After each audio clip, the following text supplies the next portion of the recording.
Ça se passait à Chambéry. C'est un fils qui, pour hériter plus vite, décide de tuer toute sa famille. Fils de bonne famille, fils de gens riches. Un jour, le fils prend une arme et commence à tirer sur ses frères, ses sœurs, sa mère, son père. Il fait un véritable massacre. Et c'était surréaliste ce procès parce que... Aujourd'hui, je reçois un expert en crime. Il a assisté à plus de 1000 procès d'assises, rencontré les criminels les plus dangereux de France. Bonjour Michel Marie. Bonjour. La première émission a été fortement appréciée, donc on va aujourd'hui rouvrir 15 dossiers, des anecdotes folles, des affaires médiatiques et des affaires peu connues. Mais juste avant d'ouvrir le premier dossier, c'est le dossier Cédric Prison, une arrestation au Portugal. N'oubliez pas de liker, commenter cette vidéo, ça nous aide beaucoup sur l'engagement. Et pour ceux qui veulent nous retrouver en podcast audio, on est disponible sur Spotify, Deezer, Apple Podcast. Tous les liens sont dans la description. On passe au premier dossier. Cédric Prison, une arrestation au Portugal. Qu'est-ce que vous pouvez nous en dire? C'est une histoire absolument incroyable. Cédric Prison, c'est un ancien policier, c'est un ancien joueur de rugby. C'est quelqu'un qui, a priori, jusqu'à un certain moment, a une vie totalement exemplaire. Il rencontre une femme, il a un enfant avec cette femme, le couple ne marche pas très longtemps, ils se séparent et il mène un combat pour avoir la garde alternée et éventuellement la garde définitive de son enfant, considérant que la mère n'est pas à la hauteur de son rôle de maman. Et pour ce faire, il va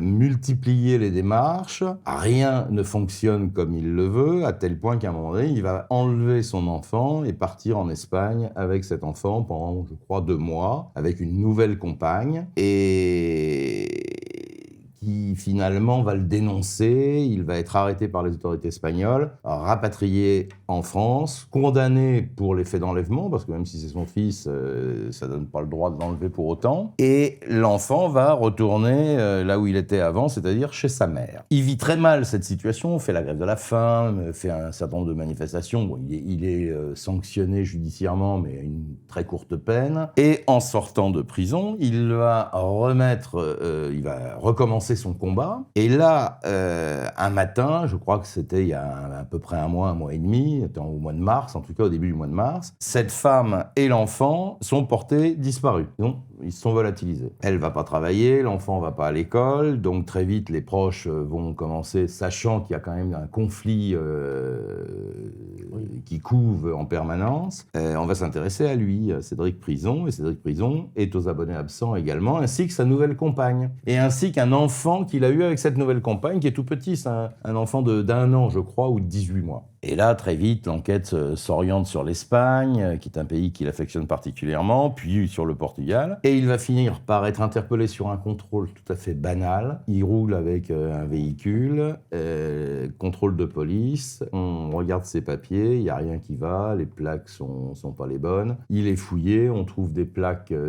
une multitude de fausses plaques d'immatriculation dans le coffre, une arme d'épaule, une arme de poing et tout un tas de matériel qui n'a absolument pas à détenir. Donc, à ce moment-là, les policiers portugais ignorent tout de la disparition, des disparitions en France. Et là, il est juste avec cet enfant de 18 mois et son fils de 12 ou 13 ans. Donc, il est tout seul avec 2 enfants. Il est donc emmené au poste de police pour être entendu sur tout ce qui ne va pas, en fait, dans le système. Et en tapotant, en pianotant sur les fichiers, les policiers portugais s'aperçoivent qu'il y a un mandat d'arrêt contre lui en France. Okay. Donc ils contactent les autorités françaises, qui disent gardez-le surtout bien au chaud, le laissez pas repartir, parce que nous, on a 2 femmes qui ont disparu. Est-ce que vous avez une trace de ces femmes, vous, au Portugal? Non. Et du coup, il va être entendu par les policiers portugais sur le devenir de ces 2 femmes. Et c'est son gamin de 13 ans, qui a assisté aux scènes criminelles, qui va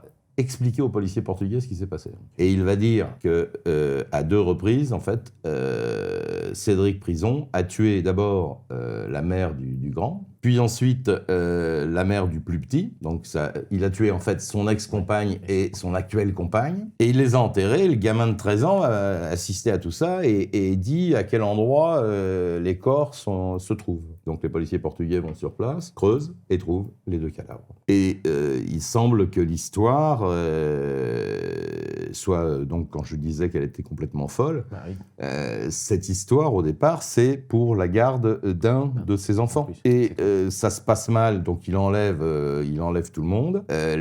L'actuelle compagne, donc la 2e victime, c'est-à-dire la mère du petit garçon de 18 mois, qui l'avait déjà dénoncé donc, dans la première cavale en Espagne, s'opposait à ce qui se passait. elle voulait pas ça. Et du coup, il a compris que de toute façon, c'était un problème, qu'elle serait un problème pour lui. En plus, elle est présente au moment où les choses déraillent. Et du coup, il la tue. Ça, c'est une affaire folle. C'est une affaire qui a été beaucoup médiatisée. On va revenir sur une affaire un peu plus lente. C'est un truc de fou. Vous avez qualifié l'affaire, qu'on va venir tout à l'heure, comme l'affaire la plus horrible de votre carrière. Mais juste avant, je voulais avoir votre avis sur une affaire dont le crime aurait pu être évité. Parce que ça, c'est super... Alors, vous savez, il y en a plein des affaires où les crimes auraient pu être évités parce que malheureusement, dans notre système judiciaire ou notre système administratif de la police ou de la gendarmerie, déposer plainte pour des menaces ne sert à rien. Quasiment à rien. Le gendarme a une pile ou le policier a une pile comme ça de signalements, de plaintes.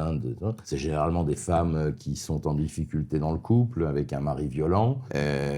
C'est des menaces à répétition, c'est quelquefois des actes de violence. Alors c'est vrai que les actes de violence, quand ils sont vraiment caractérisés, on les sanctionne, mais en même temps, on fait quoi? On va pas l'envoyer en prison pour 18 ans, le mec qui a mis une claque à sa femme, même si c'est pas admissible, si vous voulez. Mais ou sinon, si on met une lourde peine de prison à celui qui met une claque à sa femme, on va mettre combien à celui qui va violer ou tuer? Donc il faut toujours une espèce de proportion. Là, on n'a pas trouvé le système. Donc, de toute façon, une femme qui est battue, alors si elle est rouée de coups et qu'elle part dans le coma à l'hôpital, évidemment, il y a une réaction judiciaire. Mais une simple gifle, et la simple gifle, c'est généralement le geste annonciateur du pire. Donc, à chaque fois qu'une femme pousse la porte d'un commissariat pour dire « mon mari ou mon compagnon m'a collé contre le mur, il m'a menacé avec un couteau, il m'a mis une gifle », c'est des crimes potentiels, et tous ces crimes, on pourrait les éviter si on a trouvé la solution pour éloigner, parce que tout ce qu'on a trouvé, c'est le petit bouton, là, le bip-bip pour femme en danger.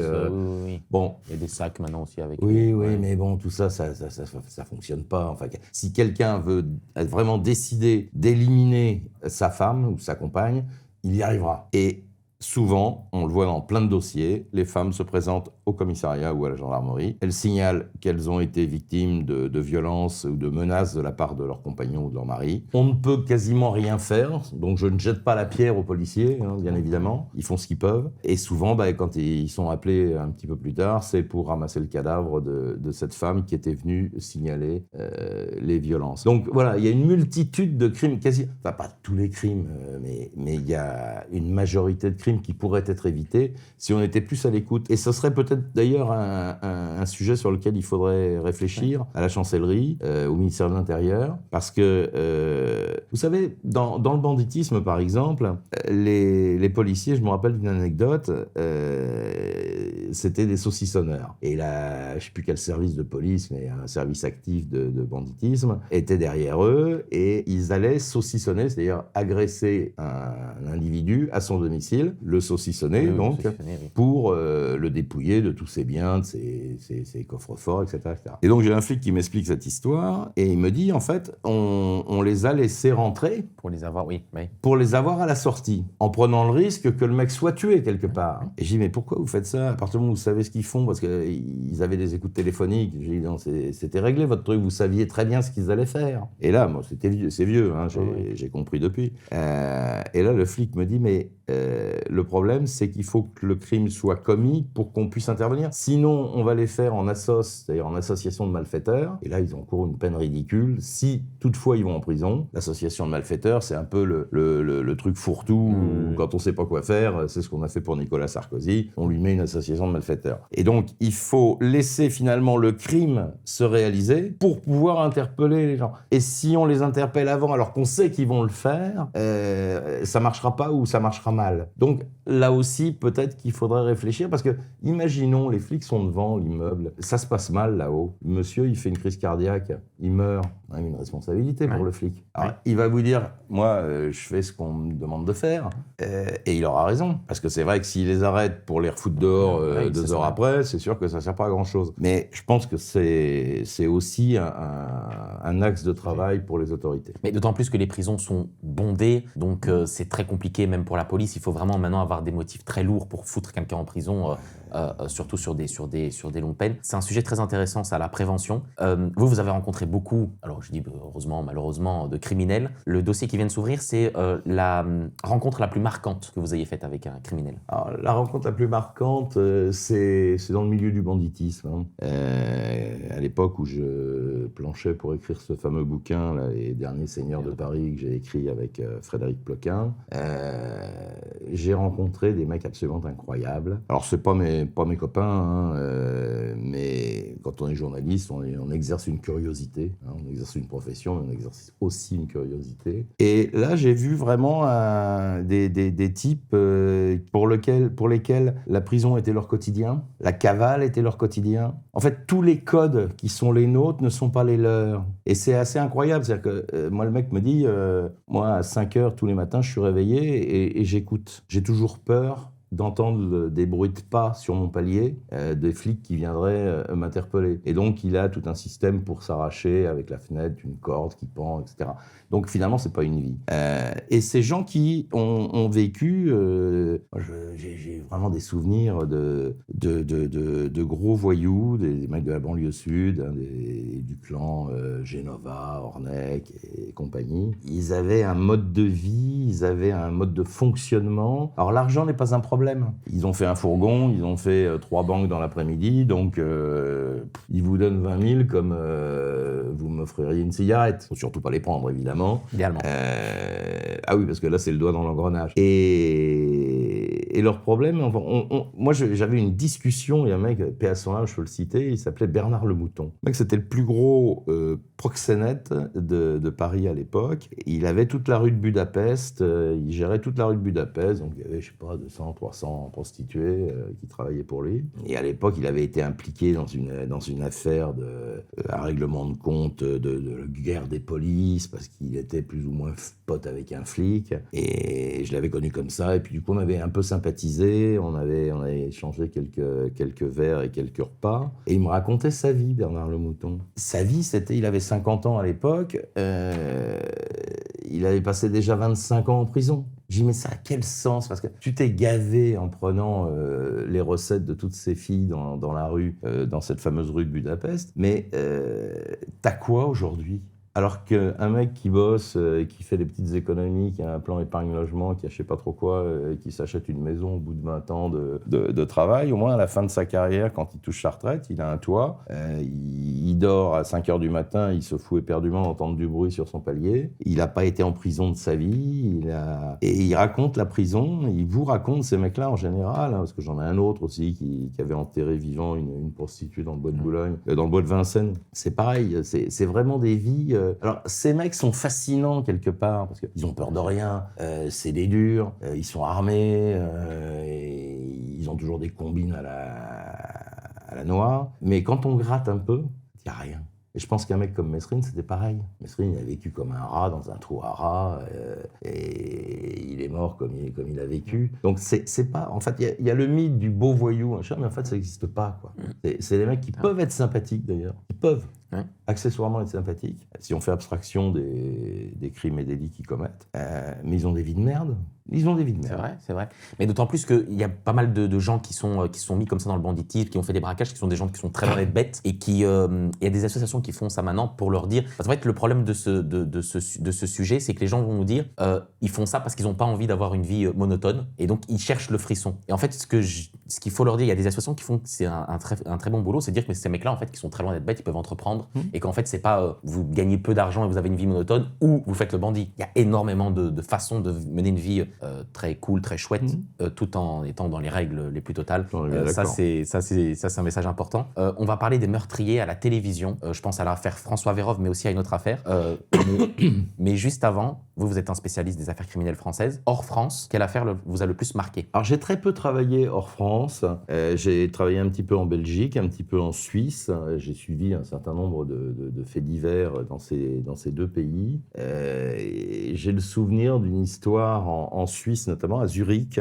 C'est un type qui avait tué sa femme. Il l'avait électrocutée dans son bain. Et il avait planqué des plaques de fer reliées au courant dans le gant de toilette. Donc c'était relié aux 220 volts. Et quand elle est rentrée dans son bain et qu'elle a pris le gant, elle était dans l'eau, donc elle était en contact direct avec le 220. Et inutile de vous dire qu'elle elle est morte sur le coup. Et alors, le journal m'avait envoyé suivre le procès à Zurich. Alors, il y a 2 problèmes quand même dans cette histoire. Le premier, c'est que le journal s'était trompé de date. Donc, quand je suis arrivé à Zurich pour suivre le procès était terminé. Et le deuxième problème, c'est que je parle pas un mot d'allemand et que Zurich est en Suisse allemande. Donc, ça se présentait pas bien, l'histoire. Hein. Et j'ai un coup de peau extraordinaire, je rencontre un type dans un bar qui se trouve être le frère du directeur de la prison de Zurich. Et il me voit totalement dépité, il aimait bien la France et les Français, du coup on sympathise, on discute comme ça, mais je ne connaissais pas avant, hein. On se trouve vraiment dans un bar. J'explique mon problème et il me dit, mais mon frère est directeur de prison, si vous voulez, je vais peut-être pouvoir vous aider.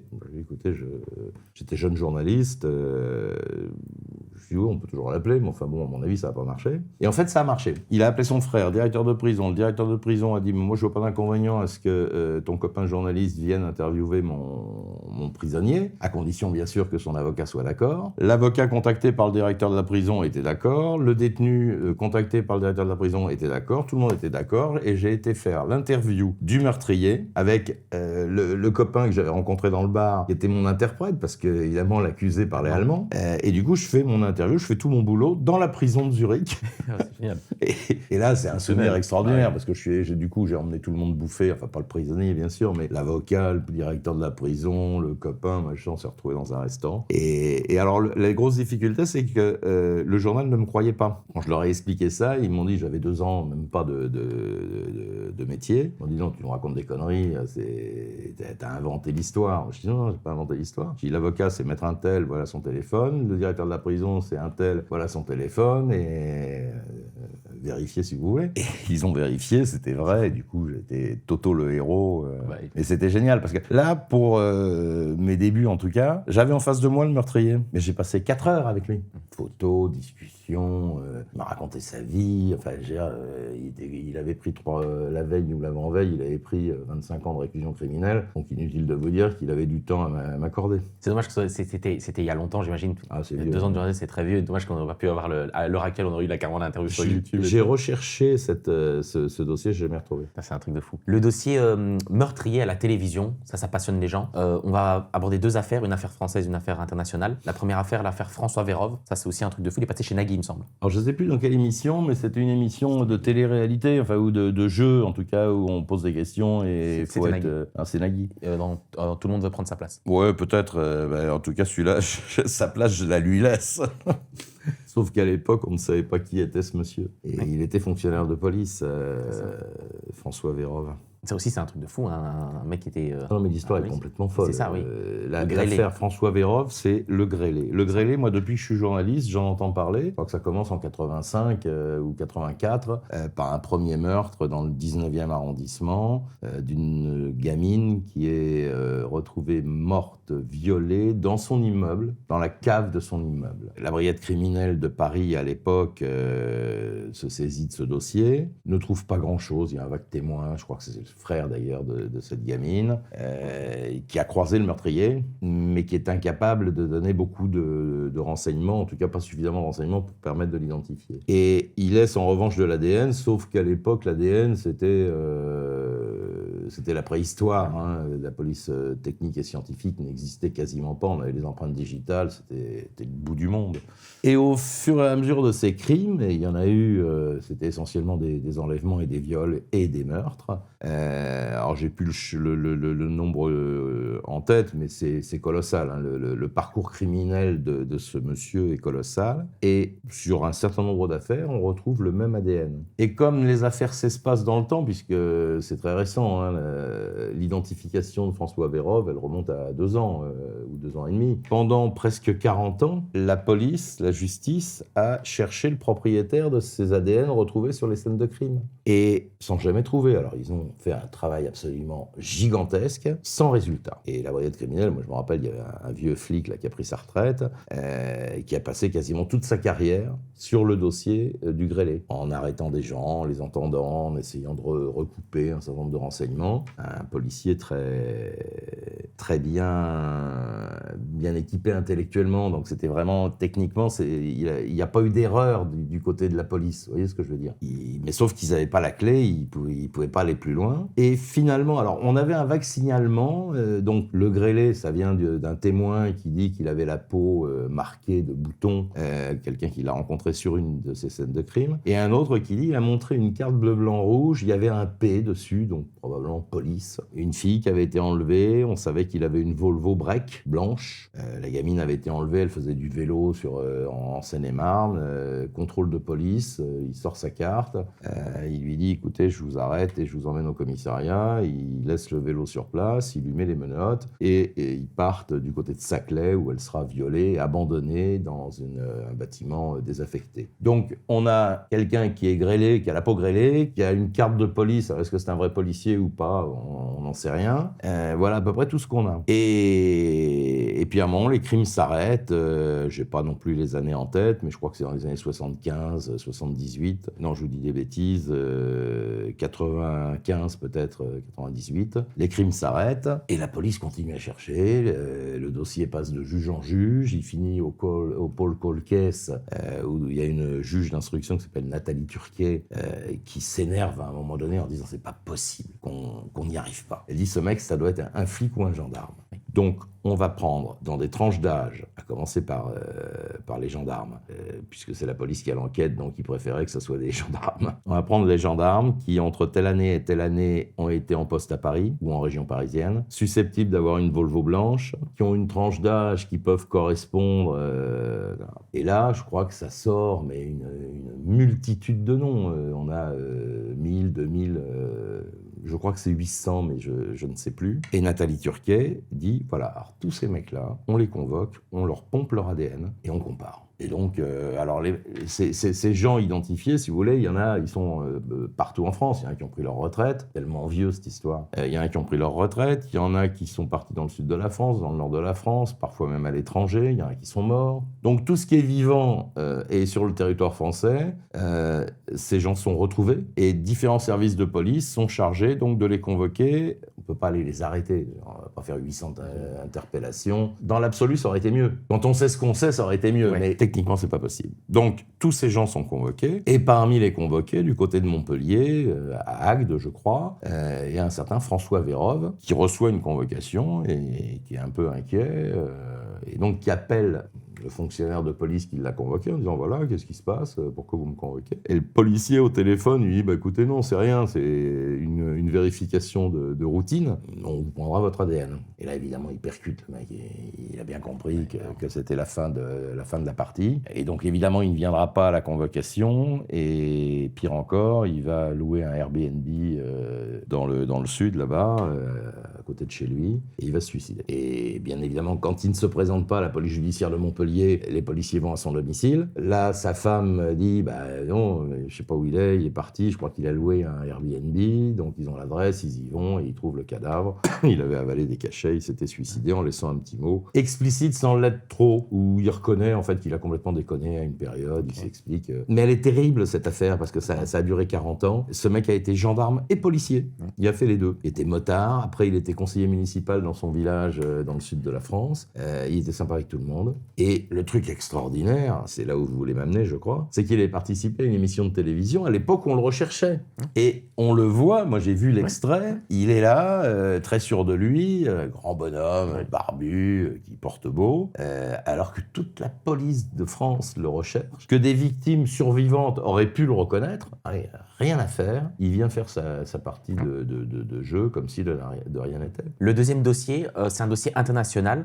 Alors, c'est toujours dans les meurtriers dans la télévision. C'est moi qui ai voulu aborder ce dossier. C'est pas forcément votre dossier où vous maîtrisez le plus. C'est le dossier, donc, si je dis pas de bêtises, Rodney Alcala. Absolument. Aux États-Unis. Oui, Rodney Alcala est un criminel américain, né au Texas. Il est né dans les années 30, je crois, et qui a un parcours criminel absolument incroyable. On lui reproche peut-être jusqu'à 130 ou 150 meurtres, viols et meurtre. Et finalement, la justice américaine l'a condamné à mort. Je crois qu'il a été exécuté en 2021 pour l'ensemble des crimes qu'il avait commis. Il n'a pas été jugé sur tout.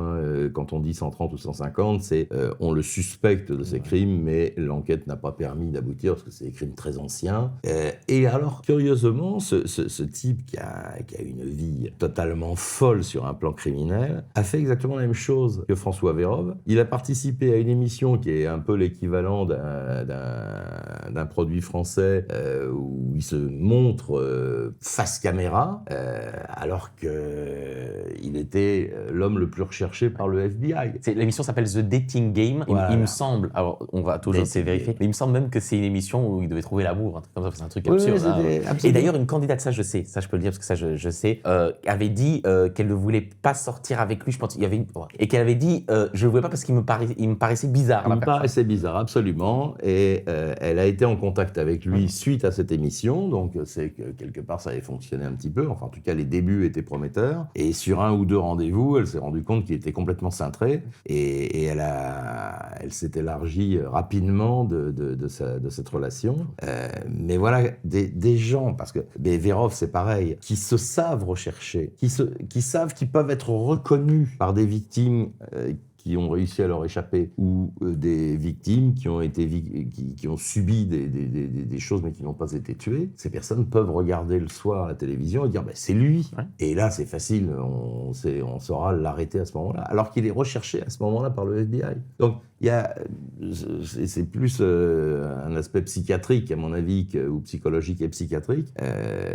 Qu'est-ce qui se passe dans la tête de ces criminels qui non seulement commettent des crimes en série, mais en plus de ça ont besoin de se montrer au public. Enfin, c'est vraiment c'est perturbant en fait. Ces comportements sont perturbants. C'est-à-dire qu'il y a une espèce de sentiment de toute puissance. Dans Vérove, en tout cas, c'est ça. Lui, il est flic, personne ne va pouvoir l'emmerder.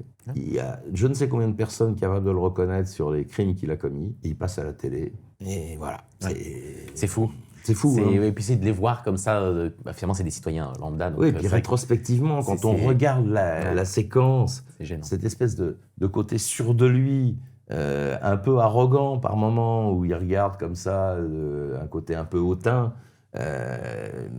quand on sait ce qu'il a fait, quand on sait les horreurs qu'il a commises, c'est essentiellement des gamines. La première victime, là, dans le 19e arrondissement, je crois qu'elle a 8 ans. Il la viole et il la tue. C'est une horreur. On va revenir après sur d'autres affaires. Encore une fois, je le dis parce que c'est un truc de fou. Vous avez qualifié comme l'affaire la plus horrible de votre carrière. On va y revenir, c'est un truc, pour que vous dites ça, c'est vraiment un truc de fou. Mais juste avant, côté anecdote, vous avez déjà dû mentir sur votre identité pour avoir des infos comme ça en tant que journaliste criminel? Alors, sur mon identité, pas forcément, mais j'ai bien évidemment passé une grande partie de ma vie à mentir. Au-delà du fait que je trouve ça très drôle de mentir, en fait. Professionnellement. Oui, professionnellement. Professionnellement, moi, je peux passer de l'extrême gauche à l'extrême droite. Je peux être juif, arabe, orphelin. Enfin, je pense que je peux absolument tout faire et tout dire à partir du moment où ça peut me servir à quelque chose pour approcher un témoin, En tout cas, dans mes jeunes années, c'était un sport que je pratiquais très régulièrement et que je trouvais assez agréable. On s'invente un personnage qu'on quitte immédiatement. On met un costume qui ne nous va pas et pour 1 heure, pour 2 heures, et puis après on l'enlève. Oui, j'ai menti souvent, bien sûr. Oui. Mais pas une anecdote comme ça, truc marrant, l'identité qui vous a fait rire de prendre, par exemple? Alors c'est pas une identité, c'est plutôt si je rencontre quelqu'un d'épouvantablement raciste et que j'ai besoin de son témoignage, je peux me laisser aller à quelques phrases allant dans son sens pour attirer sa sympathie, ou en tout cas pas lui dire mais monsieur, ce que vous racontez c'est inentendable, j'ai envie de vous mettre ma main dans la gueule, ce qui est le cas. Oui. Mais évidemment, je vais pas le faire, en tout cas pas tout de suite. Donc oui, ça m'est arrivé comme ça, mais j'ai pas d'exemple précis, mais je m'adapte. Ça s'appelle s'adapter. C'est comme c'est un peu comme, je sais pas, en on essaye de paraître sympathique, Complètement. en tout cas Professionnellement parlant, de bien pas sûr. créer un fossé d'entrée de jeu. Si vous allez interviewer un Israélien, vous n'allez pas lui dire que vous êtes antisémite, alors que je ne le suis bien évidemment pas. Mais et pareil Oui. pour un musulman, Tout, oui, non, bien mais je sûr. supporte pas les. Oui, non, on va éviter. Donc là, dans ces cas-là, on s'invente une cousine qui vit en Algérie. Bon. On va rentrer là dans un dossier qui, moi, m'effraie personnellement, même si tout ça et tout ce qui est relatif au criminel est quand même pas gai. L'affaire, le dossier cannibalisme. Vous avez déjà eu une affaire, vous, de... Oui, à Rouen. J'avais fait un procès à Rouen d'un monsieur, d'un individu, d'un accusé, qui était poursuivi pour le meurtre de son codétenu, et dans des circonstances épouvantables, puisqu'il l'avait tué, il l'avait éviscéré, et il avait mangé son cœur. Enfin, il pensait avoir mangé son cœur, et en réalité, c'était un morceau de poumon. Mais enfin bon, il avait quand même mangé le corps de son codétenu, et ça devant un troisième codétenu, qui, à mon avis, enfin, qui n'est pas intervenu, mais qui a sans doute eu la peur de sa vie. Et là, je l'ai eu aux assises, à la cour d'assises de Rouen, en face de moi. C'est un mec qui avait le visage complètement tatoué, une araignée tatouée sur le visage. Et il était complètement dingue. Alors, on dit qu'on juge pas les fous, mais enfin là, je pense qu'on a jugé un fou ce jour-là. Et l'histoire, c'est parce qu'en fait, je crois qu'il voulait la couchette c'est les lits superposés. En plus, Ils n'étaient pas d'accord sur moi je veux le lit du dessus, le lit du dessous, et ça a dégénéré et il l'a tué et bouffé. Et quand vous avez ce type de personnage en face de vous pendant 2, 3, 4, 5 jours, je ne sais plus combien de temps avait duré l'audience, ça pose vraiment des questions. C'est-à-dire qu'on a un mec en face, il est né, il a fait un parcours comme vous et moi, il a été à l'école, avec des parents qui n'étaient pas forcément du même niveau que les nôtres, mais à quel moment il s'est perdu? À quel moment il déraille? Comment on peut en arriver à commettre des choses comme ça? Vous voyez, le mec qui tue l'amant de sa femme, je dis pas que c'est bien évidemment, mais je peux comprendre. Le mec, c'est sa vie, c'est son univers, tout s'effondre d'un seul coup, c'est un colérique, il prend un couteau, crac, il est condamné, c'est la vie, c'est comme ça. Et ce mec-là me fait pas peur. Je n'applaudis pas bien évidemment sur les faits qu'il a commis, mais il me fait pas peur. Là, ce mec tatoué avec son araignée sur le visage, qui est capable de tuer son codétenu, de l'éviscérer et de lui manger le poumon ou le cœur, enfin, il pense que c'est le cœur et c'est le poumon, lui il me fait peur. Et je dis, mais comment on peut en arriver là? Qu'est-ce qui se passe dans la tête? À la limite, il l'étrangle, il s'engueule, il lui saute dessus, il lui met 3 coups de poing, et bagarre qui tourne mal. bagarre de codétenus, ça arrive tous les jours. Mais ce qui est quand même moins fréquent, c'est qu'on en arrive à éviscérer son codétenu et à manger le contenu de ses organes. Et je dis, mais qu'est-ce qui peut lui passer par la tête? Et je m'étais fait la même réflexion sur le cannibale japonais à Paris. On avait arrêté un type qui avait tué sa petite copine, ou en tout cas une fille qui, je crois qu'elle travaillait, elle était à la fac avec lui. C'était le fils d'un PDG d'une grosse firme japonaise.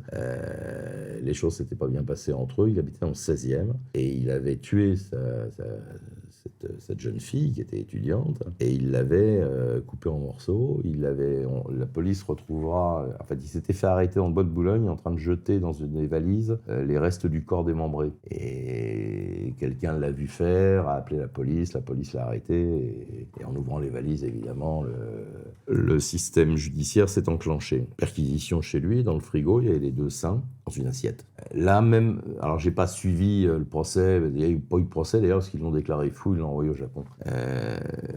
Mais j'étais en activité à l'époque, et je me souviens très bien de cette histoire. À quel moment il s'est perdu aussi, celui-là? Bon, d'accord, elle veut pas coucher avec lui, enfin, peut-être quand même des stades intermédiaires. Surtout, c'est une horreur, ça. C'est une horreur, hein. Pour revenir à un peu plus de gaieté, Ouais. on a beaucoup parlé des criminels, on a beaucoup parlé aussi des bandits tout à l'heure. Dossier paradoxe, le criminel, bandit qui vous est paru le plus sympathique. Ça vous arrive, il y a un criminel comme ça qui vous paraît, en omettant évidemment le fait que ce soit un braqueur ou quelque chose comme ça. C'est compliqué parce que il y en a plein qui sont sympathiques. Si on fait abstraction de ce qu'ils ont fait, facile de les trouver sympathiques. Ils sont souvent sympathiques. Je pense que Mesrine était un mec sympathique.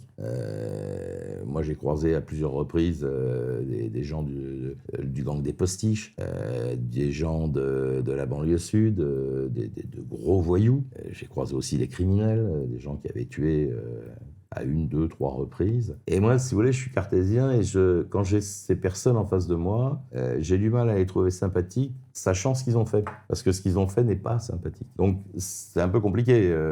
Alors qu'en temps normal, c'est-à-dire si je fais abstraction de ce qu'ils ont fait, il y en a plein qui sont sympathiques. C'est pas parce qu'ils ont tué qu'ils sont antipathiques. Alors, il y en a qui sont en plus antipathiques, mais il y en a plein qui sont sympathiques. Il y a plein de braqueurs qui sont sympathiques. Et généralement, d'ailleurs, ils le sont. Parce qu'eux sont convaincus qu'ils ont choisi un camp, que c'est un boulot. Donc, ils vont travailler et il y a un moment où ils font même plus ils différencient plus les choses. Ils comprennent pas pourquoi on les emmerde alors qu'ils vont braquer un fourgon ou une banque. Ils font leur boulot. Il est où le problème? Oui, ils sont drôles, il y a une forme d'insouciance. Moi, j'aime bien l'insouciance. Le cadre sup qui est débordé de soucis, qui regarde la bourse toutes les 10 secondes pour voir s'il a gagné 1 million ou s'il a perdu 3 milliards, il m'emmerde. Enfin, il me fait pas rire, en tout cas. J'ai pas envie de dîner avec lui et j'ai pas envie de partir en vacances avec lui. Alors que tous ces mecs dont je vous parle, ils ont une fantaisie en eux qui est attirante. Et d'ailleurs, on dit souvent, il y a des nanas qui aiment bien les voyous, les bad boys. Parce qu'ils sont beaucoup plus drôles que le petit cadre moyen ou le petit vendeur de voitures qui a son petit costume, son attaché-caisse et qui gagne péniblement 2000 balles et qui a peur de tout. Il boit pas, il fume pas, il fait du sport, enfin, que des trucs chiants, quoi. Donc oui, ces mecs sont sympathiques, mais le problème, c'est que quand on sait ce qu'ils ont fait, ils le deviennent moins, quoi. Et puis, il faut quand même faire attention, surtout aujourd'hui, à qui on fréquente. Alors, à une époque, je pense qu'on pouvait se permettre, en tant que journaliste, par exemple, de fréquenter des voyous, d'aller boire des coups avec eux, d'aller manger avec eux, etc. Aujourd'hui, les flics le voyaient, ils le savaient, de toute façon, ils surveillaient, les écoutes téléphoniques, les planques, les sous-marins, etc. Rien ne leur échappait, d'ailleurs. Je vous avais raconté sur une surveillance à Saint-Ouen. Dans un café. Ça serait aujourd'hui, je pense que j'aurais les pires emmerdes. Ah oui. Parce qu'on dirait, mais qu'est-ce qu'ils foutaient avec ces voyous? Ils ont braqué des fourgons de la Brinks. Ça se trouve, il sait des trucs. Il a peut-être pris de l'argent. En plus, il fréquente les flics. Ce serait un pot de pu, mon truc. Je n'éviterais pas une garde à vue. Je n'éviterais pas une perquisition chez moi. Donc, j'ai vécu ces belles années, entre guillemets, à une époque où c'était possible de le faire, ou à l'époque où les flics jouaient la confiance en disant « Bon, Michel Marie, on le connaît, c'est pas un tordu. » Et dans l'affaire que j'évoquais sur Saint-Ouen, j'ai juste eu un coup de fil d'un flic qui m'a dit « Bon, les mecs avec qui t'es, je veux plus te voir avec pour l'instant. » Voilà. Et c'était pour me protéger, pas dans un but d'enquête. Et il n'y a jamais eu de perquisition, jamais de garde à vue, et ça s'est réglé comme ça. Aujourd'hui, ce serait différent. On précise toujours, mais effectivement, quand on dit sympathique, il y a toujours, on pense aux victimes. On m'a fait la réflexion, j'avais reçu comme ça un ancien prisonnier, et on dit, tu parles pas des victimes. Mais c'est parce que le prisonnier en question a une association, il parlait de la dureté de la détention, il s'appelle Yannick, association Murmure. Il avait un van qu'il avait aménagé en cellule de prison, il faisait la tour comme ça de France pour montrer aux jeunes qu'est-ce que c'est la dureté carcérale et qu'en gros, ils doivent pas faire de conneries. Mais évidemment, toujours une pensée aux victimes. Quand on parle de sympathie, on parle des êtres humains derrière. Et quand c'est des braqueurs, il y a toujours un côté, quand c'est un braqueur, il y a un peu le fantasme, surtout dans les séries, les films, les braqueurs de banque, etc. Mais attendez, moi je mets un petit bémol quand même, parce qu'il y a des vraies victimes dans les braquages. C'est vrai. Dans les fourgons que j'évoquais, ils avaient quand même séquestré toute la famille du chef du dépôt de la Brinks, la femme, les gosses, séquestrés chez eux pendant 24 heures.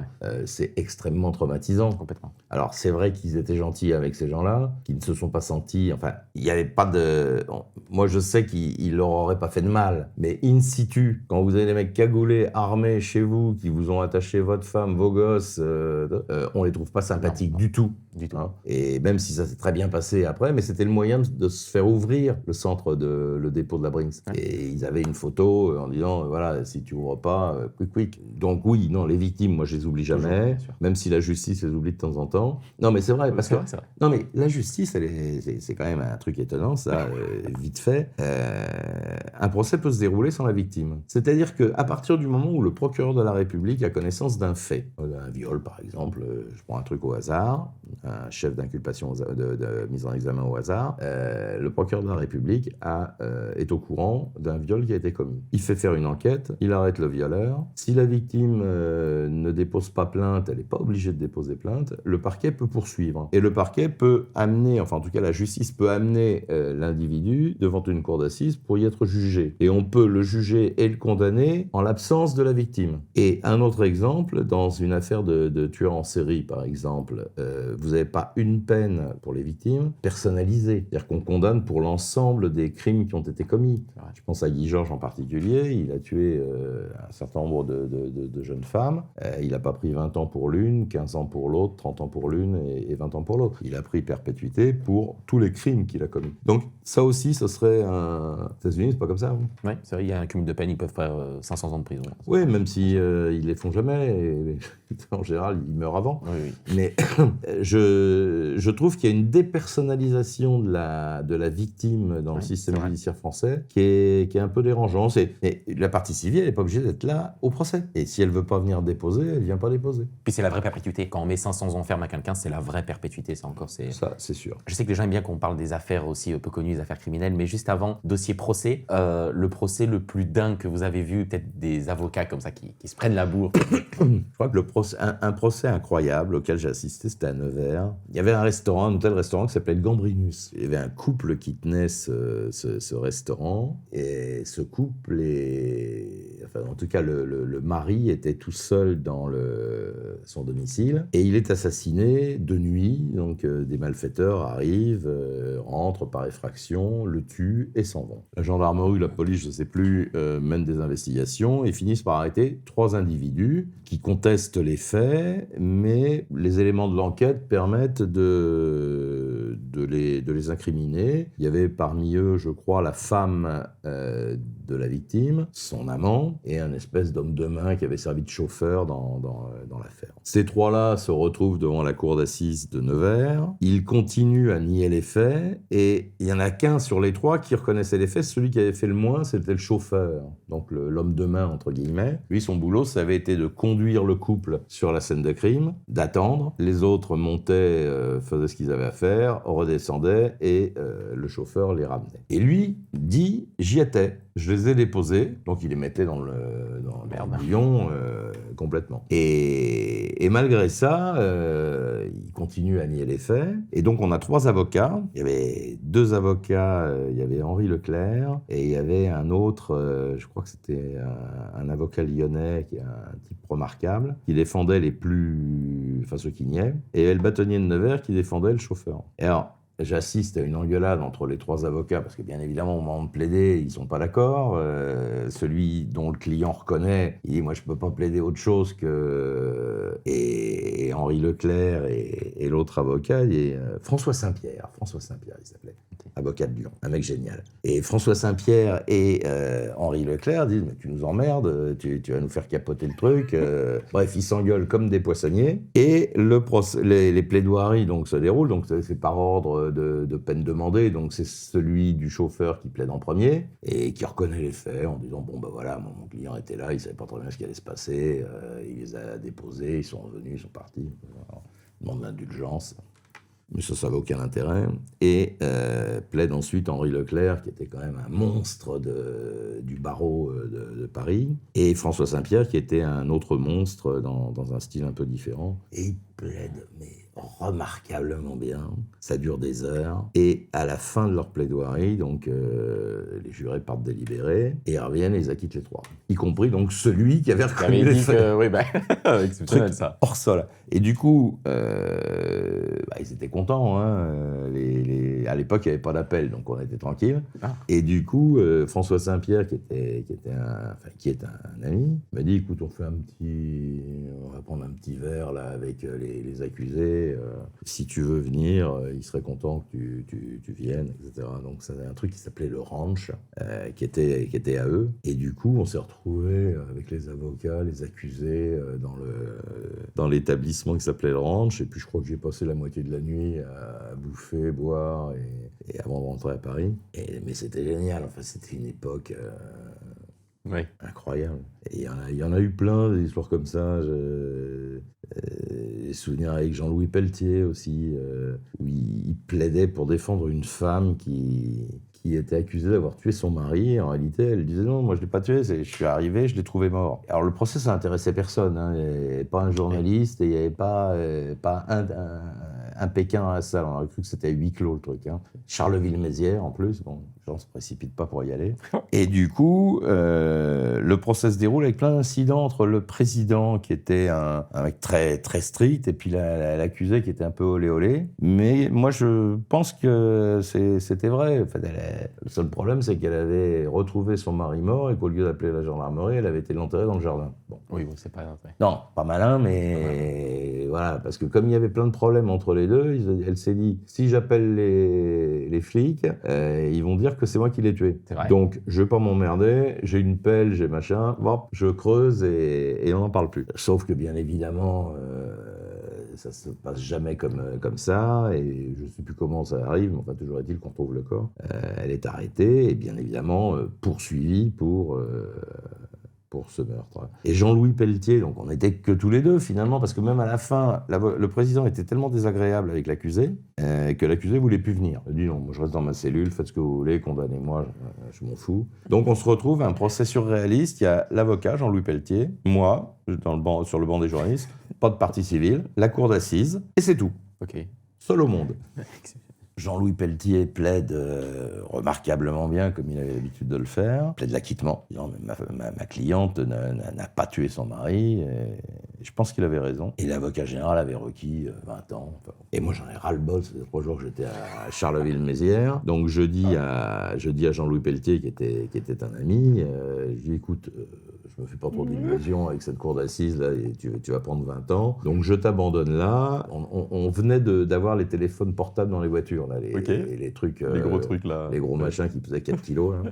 Et je dis moi je rentre à Paris, j'en ai ras-le-bol. Charleville-Mézières, c'est bon. Ah, les pauvres de Charleville-Mézières. Je reprends ma voiture, je bois un coup avec Jean-Louis Pelletier et je reprends ma voiture et je rentre à Paris. Et je me rappellerai toute ma vie, parce qu'il y avait quand même une coutume au journal, à l'époque, je travaillais pour Détective bien sûr, quand un accusé était acquitté, a fortiori quand on était en bon terme avec l'avocat, l'idée c'était quand même d'aller l'interviewer à la sortie de prison. Et moi j'aurais pas mis un copec sur son acquittement. Donc je rentre et j'étais au niveau de Champs-sur-Marne, là, où ça commence à s'éclairer, là, où il y a Euro Disney. Là, Marne-la-Vallée. Marne-la-Vallée, voilà. J'étais à Marne-la-Vallée, je voyais les panneaux illuminés, c'était en pleine nuit, hein, je crois que Pelletier avait fini de plaider à 23h, donc il y avait 2 heures de route, donc il devait être pas loin d'1h du matin. Et là, le téléphone sonne dans la bagnole et j'ai mon Jean-Louis Pelletier qui hurlait dans le téléphone « Acquitté ! Acquitté !» Et je dis « Merde !» 1h du matin, je suis mort. J'étais fatigué en plus. Et j'ai dit, mais tu te fous de ma gueule. Il dit, non, je suis sérieux. Je sais pas comment ça s'est passé. En tout cas, on l'a acquitté. Même pas le recel de cadavre. Non, même pas le recel de cadavre. Rien. J'étais là, acquitté, sec. J'ai dit, bon. Et j'ai dit, elle sort quand? Elle me dit, là, on va la sortir dans pas longtemps. J'ai dit, mais tu l'emmènes où? Enfin bref, on s'arrange. Je fais demi-tour. Je retourne truc pour aller faire cette putain d'interview à 4h du matin. Oh, c'était marrant. Heureusement qu'il était là. Oui. On va passer aux 3 derniers dossiers. Il y a 2 affaires. On va passer sur 3 affaires. On va rentrer sur l'affaire Justine Vérac. Vous avez suivi l'ouverture du procès du coup de Lucas Larrivé. Voilà, qu'est-ce que vous pouvez nous dire un peu de cette affaire? J'ai suivi par procuration. Moi, oui, non, je fais plus les cours d'assises. Okay. Mais j'ai fait une minute judiciaire dessus, j'ai fait un plateau de TPMP dessus, enfin de TBT9, et j'étais en relation avec le reporter de chez moi qui suivait ce procès. C'est un dossier incroyable parce que chacun est resté sur ses positions, enfin surtout celui qui a été condamné, donc Lucas Larrivé. Lucas Larrivé, lui, il maintient depuis le départ que c'est un accident. Les enquêteurs et le juge d'instruction maintiennent depuis le départ que ça ne peut pas être un accident vu la violence des coups. Il y avait du sang partout sur les murs, enfin c'est pas un accident. Et le comportement de Lucas Larrivé, qui est quand même du début jusqu'à la fin de cette histoire, comportement incohérent et étrange. Voilà un type qui embarque à la sortie de cette boîte de nuit cette pauvre gamine qui a trop bu qui est mère de famille, qui a pas beaucoup d'amusement, donc elle est jeune, hein, elle a une vingtaine d'années. Elle vient pour s'amuser. Elle a trop bu, ça arrive. Elle est avec des gens qu'elle connaît bien, donc normalement il doit rien lui arriver. Elle sort pour prendre l'air, on fait quand on a trop bu. Elle est avec un copain qui est un bon mec. Arrive Lucas, l'arrivée, c'est le cas de le dire, qui dit « T'inquiète pas, je m'en occupe, je la connais bien », alors qu'en fait, ils se connaissent pas plus que ça. Ils se connaissent, mais parce qu'ils habitent pas très loin l'un de l'autre, mais qu'ils se sont vus 3 fois dans leur vie, quoi. Et Lucas, l'arrivée, va emmener... c'est Justine, hein. Justine Vérac, oui. Lucas Larrivé va emmener Justine Vérac chez lui, et à partir de là, on n'a plus de nouvelles d'elle. Donc le copain qui était dehors avec elle, le vrai copain, il s'inquiète, il a le numéro de téléphone de Lucas Larrivé, donc il l'appelle. Lucas Larrivé commence à lui raconter absolument n'importe quoi, et cette pauvre Justine va littéralement disparaître. On saura par la suite que après avoir eu une relation sexuelle qu'il estime consentie, permettez-moi d'en douter, parce que je vois pas la raison s'il s'est consenti, je vois pas pourquoi il l'a tué après. Enfin, c'est quand même pas un comportement très rationnel. Donc je pense que c'est un viol suivi d'un meurtre. Une fois qu'il a eu terminé son acte sexuel et son meurtre, il va l'enterrer avec un tractopelle. C'est un fermier, hein, c'est un fils de fermier, donc ils ont une exploitation agricole. Il va l'enterrer avec un appareil qui permet de faire des trous rapidement. Et comme si ça suffisait pas, il va reprendre contact avec une autre jeune fille avec laquelle il va dans le même lit, c'est-à-dire à l'endroit où il a commis son crime, son viol et son meurtre, il va avoir une relation sexuelle avec une autre jeune fille. Il continue à répondre au téléphone à tout le monde qui cherche Justine partout et qui ne sait pas où elle est, jusqu'au moment où la police dégringole, enfin les gendarmes dégringolent sur place, ils trouvent des taches de sang partout, et puis finalement il va reconnaître, il va dire que le corps se trouve à tel endroit. On creuse, on retrouve le corps, en tout cas les gendarmes retrouvent le corps, et lui depuis le départ dit c'est un accident. Et techniquement c'est pas possible que ce soit un accident. Et on arrive au procès en fait sur ce positionnement-là, et ça peut pas marcher parce que les proches de la victime, c'est-à-dire ses parents, ses amis, sa famille, ils sont là pour entendre la vérité. Qu'est-ce qui s'est passé? Qu'est-ce qui est arrivé à Justine? Pourquoi elle est morte à 20 et quelques années, mère d'un petit gamin? C'est pas entendable et c'est pas acceptable. Et c'est encore moins acceptable quand le responsable de la mort de cette jeune fille vous dit c'est un accident, un jeu sexuel, j'ai étranglé, ça s'est mal passé, elle est morte. D'où ça met du sang au plafond, ça? Et donc, le procès était à la fois décevant pour la famille de la victime, pour ses proches, décevant pour la vérité judiciaire, parce qu'on n'a pas eu la vérité judiciaire. Il est resté campé sur ses positions avec une véritable froideur qui est encore plus désagréable. Il n'a aucune compassion. Il a regardé les parents de Justine en disant « c'est pas moi, je l'ai pas fait volontairement ». Évidemment, ces gens ne l'entendent pas, ne peuvent pas l'entendre et surtout ne peuvent pas le croire. Et je pense qu'ils ont raison. Et le pire dans cette histoire, c'est qu'après avoir été condamné, alors je sais plus, il a pris 30 ans. Hein. J'ai pas le... Bon, après avoir été condamné lourdement, une des peines les plus lourdes qu'on puisse attribuer à un meurtrier, il a décidé au 9e jour, parce qu'on a 10 jours pour faire appel, au 9e jour, il décide de faire appel. Ce qui fait qu'il infuse à ces gens de revenir dans un an pour assister au même spectacle. Et il considère qu'on n'a pas pris en compte son enfance difficile, qu'on n'a pas pris en compte les expertises psychiatriques, et Dieu sait s'il y en a eu. Et donc il va la tuer une 3e fois, en fait. Hein. Il l'a tué une première fois, il la retue au procès en disant qu'en gros elle était consentante et qu'elle était d'accord pour coucher avec lui, alors qu'à mon avis je pense pas. Et on revient en appel. L'appel, je pense que c'est bien. Là, je vais pas non plus revenir sur un débat judiciaire, mais pas pour tout le monde. Et c'est très compliqué de dire vous avez le droit, vous n'avez pas le droit. Bien sûr. Mais franchement, quand on a le dossier qu'on a de Lucas Larrivé, où je vous dis, il y a du sang partout, il a vraiment fait de la merde.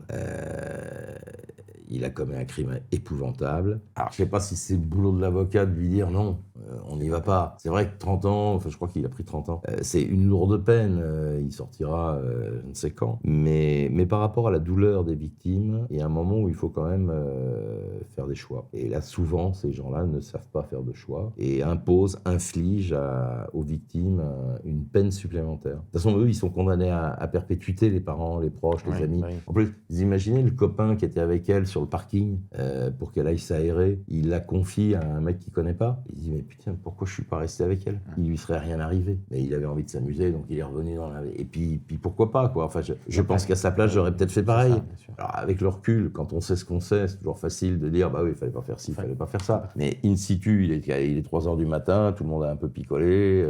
On a des années-lumière de s'imaginer qu'en confiant... Évidemment. Je précise quand même que Lucas Larrivé est présumé innocent parce qu'il est en procédure d'appel et donc il n'est pas définitivement condamné, donc il est présumé innocent. C'est important de le rappeler. Dernière affaire, l'affaire que vous avez qualifiée de plus horrible de votre carrière, l'affaire Lenitza. Qu'est-ce que vous pouvez nous dire? Oui, c'est l'affaire Lenitza. Ça se passait à Chambéry.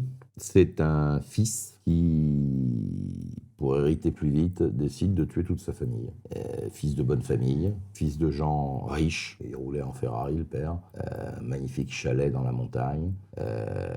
Des revenus importants. Et un jour, le fils prend une arme et commence à tirer sur ses frères, ses sœurs, sa mère, son père. Enfin bref, il fait un véritable massacre. La mère s'en est sortie, blessée mais sortie, mais indemne. Il est bien évidemment arrêté. Et moi j'avais assisté à son procès d'assises à Chambéry. Je rappelle, le procureur c'était Dallest, Jacques Dallest. Et c'était surréaliste ce procès parce que ces gens qui étaient des gens formidables, la famille, ils étaient, enfin ceux qui les survivants étaient dans la salle. Et il apparaît que le mobile, c'est l'argent. C'est-à-dire que voilà un fils qui foutait rien. Foirait ses études, foirait à peu près tout ce qu'il entretenait, il le foirait. Extrêmement jaloux de l'argent de son père. Il empruntait la voiture. Il était dans une jalousie maladive, mais uniquement sur l'aspect financier. Et il décide de tuer tout le monde, frère, sœur, mère, père, pour hériter. Mais c'est tellement enfantin, tellement simpliste. Évidemment, il n'y a aucune chance que ça fonctionne. Même s'il avait réussi à tuer tout le monde, il était confondu dans le quart d'heure. Donc là, c'était vraiment le double. Et en plus, quand vous voyez ce môme blond, plutôt mignon, beau gosse, dit mais putain, qu'est-ce qui s'est passé dans sa tête? Là encore, à quel moment les fils se sont touchés? Il avait tout pour être heureux, ce gamin. Tout pour être heureux. Il fallait juste qu'il bosse un peu. C'était pas grand-chose à lui demander, mais même ça, il n'a pas voulu le faire. Et il a préféré prendre une arme et tenter de tuer tout le monde. Et il avait tué, je crois, ses deux frères et sœurs, son frère, sa sœur et son père. Écoutez, je pense qu'on peut finir sur ça. Une affaire horrible, évidemment.